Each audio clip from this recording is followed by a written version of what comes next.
EdTech Mondays UMOA sont soutenus par le Centre pour l'enseignement et l'apprentissage innovant de la Fondation Mastercard en partenariat avec Denso. Ravi de vous retrouver pour ce 4e épisode des EdTech Mondays UMOA, une initiative du Centre pour l'enseignement et l'apprentissage innovant de la Fondation Mastercard qui vise à faciliter les conversations pertinentes et profondes sur l'utilisation et l'intégration des technologies éducatives dans les domaines de l'enseignement, de l'apprentissage et de la formation, le tout en réunissant les acteurs clés au cœur de cet écosystème dynamique aux multiples possibilités. Le thème de ce nouvel épisode est fracture numérique et démocratisation de l'accès aux solutions digitales afin d'enrichir nos discussions et de tirer profit des expériences variées sur cette thématique. Notre panel est composé d'imminentes personnalités toutes reconnues dans leur domaine respectif. Je suis Alexis Lekogo, votre modérateur, Naomi Kofi-Kwaku au langage des signes et maintenant présentons nos panélistes. Madame Amina Yeklef, spécialiste en éducation et formation, responsable de la gestion des connaissances à l'ADA, l'Association pour le développement de l'éducation en Afrique. L'ADA est une initiative créée par la Banque mondiale en 1988 dont l'une des missions prioritaires est de faciliter la coordination entre les ministères de l'éducation et les agences de financement afin de développer des politiques éducatives efficaces en mettant l'accent sur le leadership africain. Madame Awanian, directrice d'Orange Digital Center Sénégal. Les Orange Digital Center sont des centres d'accompagnement et de développement des compétences numériques, de la formation au codage, à la création d'entreprises, gratuits et ouverts à tous. Ces centres proposent une approche inclusive afin d'encourager l'innovation et l'entrepreneuriat. Et enfin, Madame Elisabeth Massali-Senghor, chargée de programme au sein de la COSIDEP, la coalition des organisations en synergie pour la défense de l'éducation publique au Sénégal. La COSIDEP est une plateforme de la société civile dont l'une des principales missions est d'influer de manière positive et significative sur la conception, la mise en œuvre et l'évaluation des politiques d'éducation en vue de promouvoir le droit à une éducation publique de qualité. Chers panélistes, mesdames, merci d'avoir accepté cette invitation et débutons par l'identification des principaux obstacles rencontrés dans le secteur de l'éducation résultant de la disparité numérique. Et nous ouvrons ces discussions avec Madame Amina Yeklef, spécialiste en éducation, responsable de la gestion des connaissances à l'ADA. Madame Yeklef, vous êtes en ligne avec nous. Merci de nous honorer de votre présence. Pourriez-vous partager votre analyse sur les défis rencontrés dans l'UMOA du fait de la fracture numérique ? Effectivement, la fracture numérique représente un obstacle majeur aux apprentissages, pas seulement dans les pays de l'UMOA, mais partout ailleurs. En revanche, pour aborder de manière approfondie les défis de cette fracture numérique dans les pays de l'UMOA en particulier, je pense qu'il est essentiel de comprendre les multiples facettes de cette problématique complexe et de les examiner à travers plusieurs dimensions critiques. Déjà, dans plusieurs de ces pays, l'accès à Internet qui soit en plus abordable et stable reste un défi majeur, ça on le sait tous, et ce qui à son tour limite l'accès aux ressources pédagogiques et aux opportunités d'apprentissage. Il y a également le manque de contenu numérique adapté aux contextes locaux et disponibles dans les langues locales qui représente un autre défi et qui rend les technologies moins pertinentes et accessibles pour une grande partie de la population. Il y a ensuite la capacité à utiliser efficacement les TIC, ce qu'on appelle communément la littératie numérique, qui est inégale, ce qui accentue la fracture numérique entre les zones urbaines et rurales et entre les différents groupes socio-économiques. Il y a également un autre défi, et pas des moindres, qui est le manque de politiques adaptées et de stratégies nationales pour le développement du numérique, ce qui ralentit l'adoption des technologies numériques. Donc en fait, ce n'est pas seulement un seul défi, mais c'est la combinaison de cet ensemble de défis qui fait que cette fracture est particulièrement accentuée dans les pays de l'UEMOA.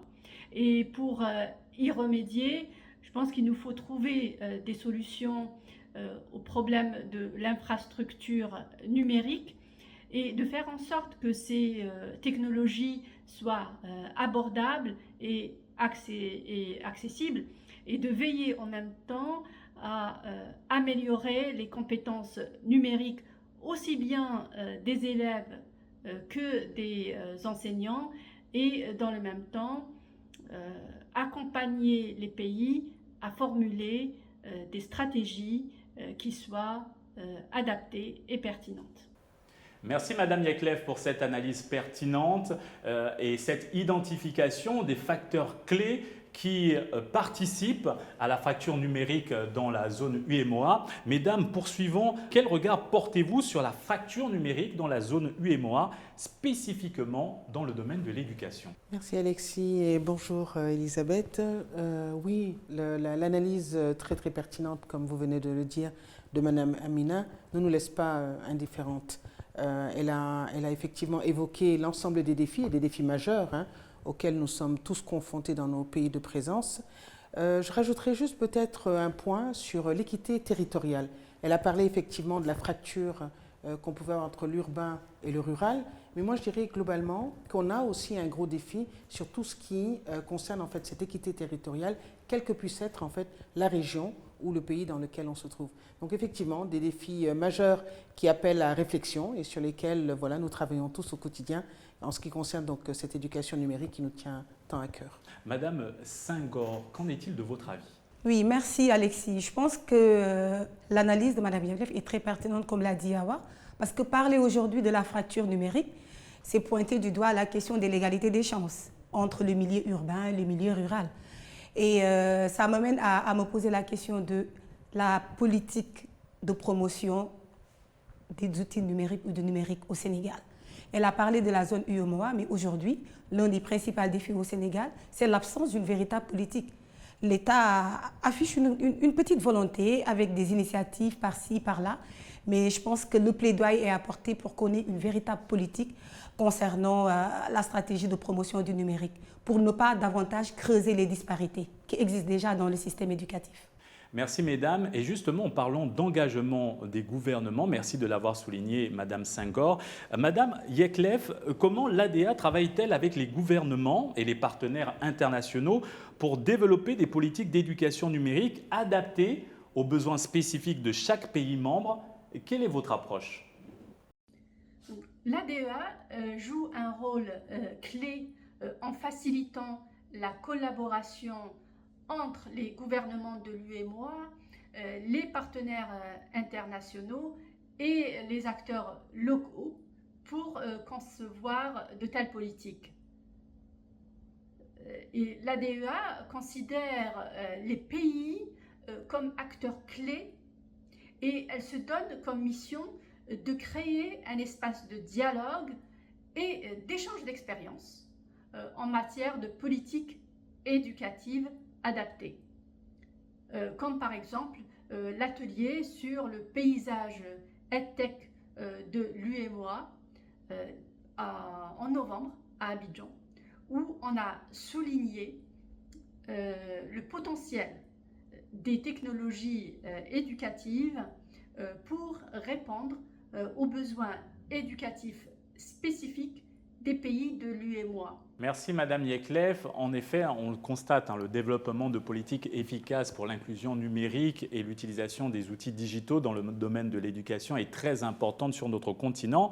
Mesdames, en tenant compte des observations de Madame Yeklev, comment percevez-vous le rôle des partenariats publics-privés dans la mise en œuvre justement de politiques éducatives numériques? Voilà, je pense que Alexis, nous en tant que société civile, on le perçoit très bien.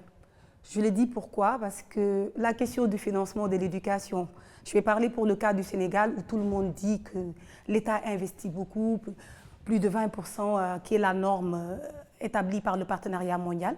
20% du budget national doit être destiné à l'éducation. Le Sénégal a dépassé cette norme. Donc aujourd'hui, on se dit comment l'État du Sénégal va prendre en charge cette question de l'introduction du numérique dans le secteur. D'où l'utilité et l'importance des partenariats publics-privés dans le financement, dans le secteur, notamment pour cette question liée au numérique. Je pense que le travail excellent qu'est en train de faire ADEA est à saluer, qui est un peu ce cadre de concertation, de dialogue, mais également cet apprentissage, apprendre des autres, ce qui s'est fait au Mali, ce qui se fait dans les autres pays, comment ils sont parvenus à relever ces défis liés à la promotion du numérique. Je pense que nous, on salue ce partenariat, mais on rappelle également que le droit à l'éducation doit être garanti par l'État et que les partenaires sont là pour appuyer ce que l'État fait et que c'est à l'État du Sénégal de prendre ces initiatives pour le mettre à l'échelle encore une fois. Nous, ce qui nous importe, c'est comment démocratiser l'accès au numérique au Sénégal. Merci Madame Senghor. Madame Niang, le partenariat public-privé, ça vous connaît en tant que directrice d'Orange Digital Center. Alors comment percevez-vous cette approche ? Alors, on se réjouit, comme l'a dit Elisabeth, des efforts qui sont en train d'être faits. Il est vrai que quand on le quantifie, on peut toujours se dire qu'on peut toujours faire plus, ce qui est une réalité. Quand on regarde en fait le taux de progression des partenariats qui se nouent, vous avez cité l'exemple du Sénégal, nous sommes un groupe chez Orange et quand on comptabilise en fait les différentes initiatives au niveau de ces partenariats publics-privés sur l'ensemble de notre zone, on se réjouit de ces grands partenaires qui viennent à nos côtés, puisque nous sommes effectivement un privé, mais nous mettons à disposition nos infrastructures, notre cadre, et nous allons chercher donc des partenaires bailleurs, comme on le dit, qui nous aident justement à mettre en place ces différentes propositions de valeur que nous faisons. Donc oui, nous pensons qu'il y a encore des efforts à faire, mais oui, nous saluons positivement ce qui a été fait, puisque c'est ce qui nous a permis, nous, en tout cas chez Orange Digital Center, d'avoir aujourd'hui un Orange Digital Center dans l'ensemble des pays de présence, ce qui n'est pas vain. Maintenant, à l'échelle, effectivement, du continent, à l'échelle de la région, cela demande encore des efforts que nous allons tous ensemble, aussi bien société civile que État du Sénégal, parce que nous rappelons que l'État du Sénégal a aussi sa politique SN 2025 et qui nous a donné justement quelques soutiens qui nous permettent aujourd'hui de dérouler un programme et d'afficher des résultats, somme toute, intéressants. Merci mesdames de nous avoir donné de nouvelles orientations sur les perspectives et ce qui se fait concrètement en termes de partenariat public-privé. Je m'adresse maintenant à madame Amina Yeklef.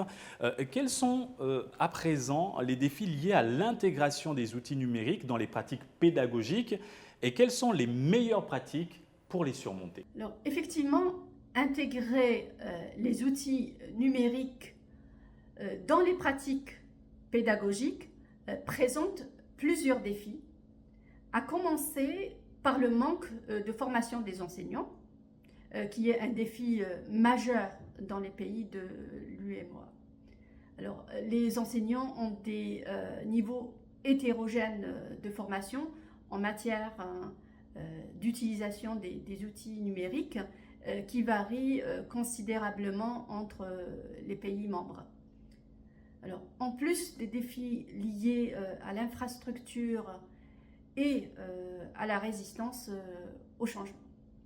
Donc, pour surmonter ces obstacles, il me semble qu'il est crucial, très important, c'est de former les enseignants, que ce soit en cours de leur formation initiale ou en cours de la formation continue, dans le cadre de leur développement professionnel. Alors, ces formations doivent être axées sur les compétences numériques et sur ce qu'on peut appeler la pédagogie digitale, et donc qui soit adaptée au contexte local de chaque pays membre. Et les enseignants plus avancés peuvent eux-mêmes former et aider leurs autres collègues. Le deuxième levier, c'est qu'il me semble qu'il est crucial d'encourager le développement et l'utilisation de ressources éducatives open source, tout en encourageant la création et la diffusion de contenus pédagogiques numériques locaux et dans les langues locales pour rendre l'apprentissage plus pertinent et plus accessible. Madame Yeklev, merci pour ces excellentes recommandations et pour votre participation à cette discussion. Et nous vous retrouvons en fin d'émission pour la conclusion. Mesdames, focalisons-nous à présent sur des initiatives qui ont été déployées avec succès pour réduire la disparité numérique tout en favorisant l'innovation et l'entrepreneuriat. Parmi ces initiatives, nous retrouvons les Orange Digital Center. Madame Niang, vous êtes l'une des directrices de l'un de ces centres implantés au Sénégal. Quelle est leur importance dans le développement de compétences et la réduction de la fracture numérique? Orange Digital Center, Alexis, est une offre qui nous permet en fait d'adresser la question de la formation justement dans l'objectif de réduire cette fracture numérique dont on a parlé et dont on parle depuis tout à l'heure. C'est aussi un centre de développement de compétences qui revêt une importance cruciale et capitale. Quand on regarde la démographie de nos pays de présence, on voit bien que la jeunesse occupe une part non moindre importante, puisqu'au Sénégal, c'est 80% de cette jeunesse-là qui a moins de 30 ans. Donc une cible prioritaire en ce qui concerne l'éducation numérique, donc une importance capitale. C'est la raison pour laquelle Orange Digital Center est un centre de formation qui non seulement donc, délivre des formations de qualité, donne un accès donc, aux outils numériques, aux infrastructures, puisque bien évidemment en tant qu'Orange et opérateur de télécommunications, l'Internet et l'accès à Internet est au cœur de notre objectif. Nous avons des politiques donc, RSE sur lesquelles l'un des axes fondamentaux est bien l'éducation, et plus particulièrement l'éducation numérique et l'inclusion numérique. Oui, un centre qui réunit en lui seul donc, un développement de compétences à travers la formation, un accès à des Fab Labs, laboratoires de fabrication, qui permet aux porteurs de projets de pouvoir développer en fait leurs projets et les accompagner, incuber les startups, les financer et bien évidemment animer en fait tout l'écosystème numérique pour justement contribuer de façon significative à cette réduction de fracture numérique. Madame Niang, il est intéressant de voir que le groupe Sonatel, au-delà de son aspect commercial, puisse mettre à la disposition de tous des endroits gratuits comme le centre que vous dirigez, et puisse favoriser l'inclusion numérique auprès des populations du Sénégal. Madame Senghor, ce centre doit vous parler, puisqu'on parle également de jeunesse, et c'est les jeunes aujourd'hui qui sont très actifs dans l'entrepreneuriat. Alors, quelle lecture faites-vous des efforts déployés par les opérateurs téléphoniques et les fournisseurs d'accès Internet, tels que la Sonatel, pour favoriser un écosystème numérique local, inclusif, propice à l'innovation et à l'entrepreneuriat? Je pense qu'on est en phase sur l'excellent travail que ces centres sont en train d'effectuer concernant l'inclusion numérique, je vais dire. Mais je vais un peu taquiner Awa pour lui dire, hormis l'excellent travail que vous êtes en train de faire, je l'ai dit tout à l'heure lors de mon propos, il nous faut adresser la question de la modélisation. Le travail que le centre est en train de faire, comment le modéliser. Donc le travail, il est bon, nous le saluons. Mais il faut le modéliser. Mais la question de l'évaluation également, dans le contenu, quel apport, quel impact dans l'amélioration de la qualité des enseignements-apprentissages, je pense que c'est des aspects très importants. Nous devons adresser ces différentes questions de modélisation, d'expérimentation, d'évaluation et surtout de mise à l'échelle. Parce que si je ne me trompe, le centre se trouve au niveau de Dakar. C'est un premier centre. Bon, nous souhaitons et nous espérons qu'avec l'arrivée d'autres partenaires, avec le partenariat public-privé et l'apport de l'État, que ces centres puissent être développés en milieu rural, que ces centres puissent polariser un certain nombre de régions ou de communes ou de départements. Mais pour l'essentiel, c'est un excellent travail que ces centres sont en train d'abattre concernant l'inclusion numérique.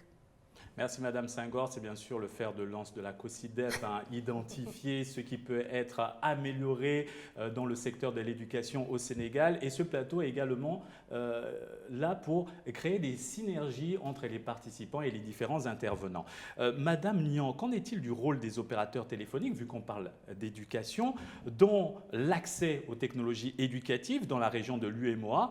La Sonatel a d'ailleurs déployé plusieurs initiatives à cet effet. Oui, Alexis, nous œuvrons au niveau d'Orange, quel que puisse être le pays de présence, à mettre tout notre savoir-faire technologique au sein de cette inclusion financière. C'est ce qui explique effectivement qu'au-delà des équipements dont nous dotons donc les apprenants dans nos centres, nous nous assurons que la connexion ou la connectivité est bien présente avec une résolution et une qualité digne de ce nom pour permettre justement à nos apprenants de pouvoir expérimenter en fait toutes ces technologies de dernière génération afin de pouvoir non seulement acquérir des compétences mais les aider aussi dans le cheminement de leurs projets en entrepreneuriat.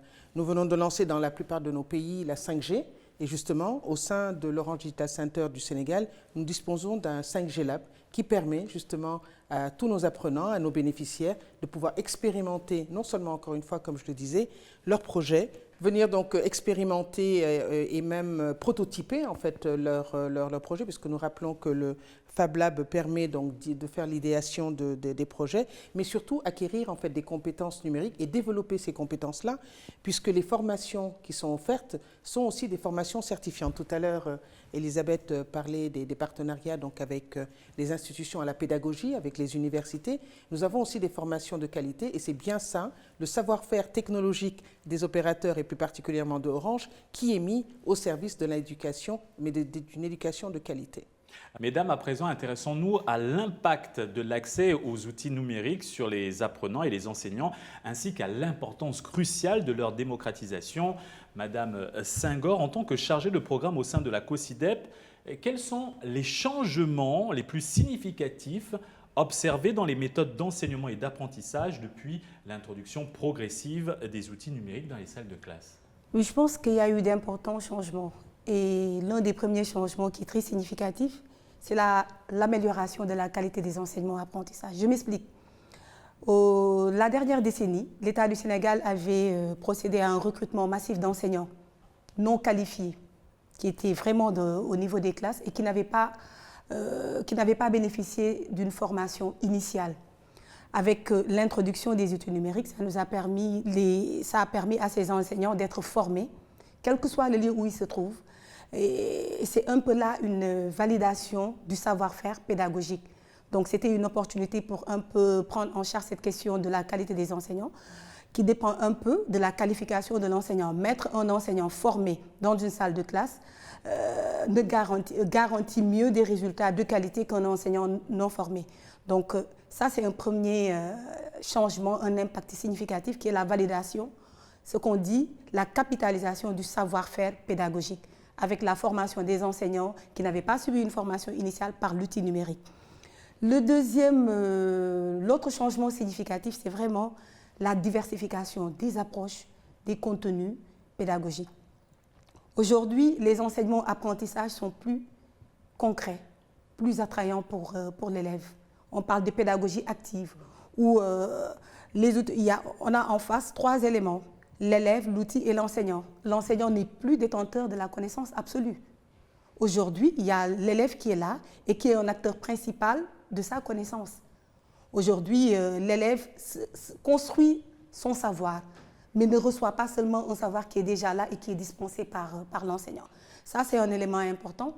L'autre élément qui est important, c'est la flexibilité. La flexibilité est vraiment dans le milieu d'apprentissage. Aujourd'hui, l'enfant, selon son temps libre, selon son rythme, peut apprendre chez lui, ce qui n'était pas possible avant l'outil numérique. L'autre aspect qui est très important, Alexis, c'est par rapport aux classes à grand effectif. L'outil numérique permet aujourd'hui à l'enseignant de prendre en charge ce qu'on dit la pédagogie des grands groupes. Aujourd'hui, tu peux avoir dans une salle de classe 80 élèves, disons-le comme ça, mais qui évoluent à des rythmes différents. Donc l'outil numérique peut permettre à l'enfant, selon son rythme, selon ses temps libres, selon son niveau, d'évoluer tranquillement. Et le dernier aspect sur lequel je vais revenir, c'est les outils numériques ont offert vraiment des véritables, ce qu'on dit d'acquisition de savoir et l'apprentissage par les pairs. Aujourd'hui, à partir des outils numériques, les enfants peuvent s'échanger des messages, des idées, les enseignants ou les étudiants peuvent se partager des projets. Donc l'apprentissage par les pairs, l'apprentissage collaboratif, je pense que c'est un aspect très important aujourd'hui. Et je vais terminer avec un dernier aspect qui est la démocratisation du savoir. Merci à tous pour votre participation active au cours de ces échanges. Ensemble, nous avons exploré les obstacles rencontrés dans le domaine de l'éducation en raison de la disparité numérique, examiné les solutions innovantes déployées pour atténuer cette fracture. Nous avons également mis en lumière l'impact significatif de l'accès aux outils numériques sur les apprenants et les enseignants, soulignant ainsi l'urgence de leur démocratisation pour garantir une éducation inclusive et équitable. Et chers panélistes, avant de clore ce 4e épisode des EdTech Monday UEMOA, le mot de la fin pour chacun d'entre vous. Je pense que le mot de la fin, Alexis, ça peut être plus de synergie. Plus de synergie pour une meilleure inclusion numérique de tous les enfants. Et moi, je rajouterais un passage à l'échelle, puisqu'on l'a beaucoup entendu. Notre continent a vraiment besoin en fait, de notre impact encore plus en termes de présence, en termes d'initiative, en termes de projets à accompagner. Donc, appeler effectivement cette synergie dont tu parles, Elisabeth, auprès de tous les partenaires, qu'ils soient institutionnels, pédagogiques, bailleurs, pour vraiment nous mettre sur la rampe et réduire cette fracture numérique. Et Madame Amina Yeklef nous a rejoint pour la conclusion. Madame Yeklef, le mot de la fin. Alors, pour conclure, je voudrais rappeler le potentiel des EdTech, comme on l'a vu pendant la crise de Covid-19 dans les pays les plus avancés. Alors, l'ADEA se positionne comme un hub de partage de connaissances et d'expériences pour créer un écosystème éducatif numérique inclusif, en prenant exemple sur le récent atelier dédié au paysage EdTech dans l'espace UEMOA. Car c'est maintenant et c'est ensemble que nous pourrons façonner l'avenir de l'éducation dans cette région. Et je vous remercie tous. Merci Madame Yeklef et merci à tous pour votre participation. Et quant à nous, on se dit à la prochaine pour un nouveau numéro des EdTech Monday UEMOA.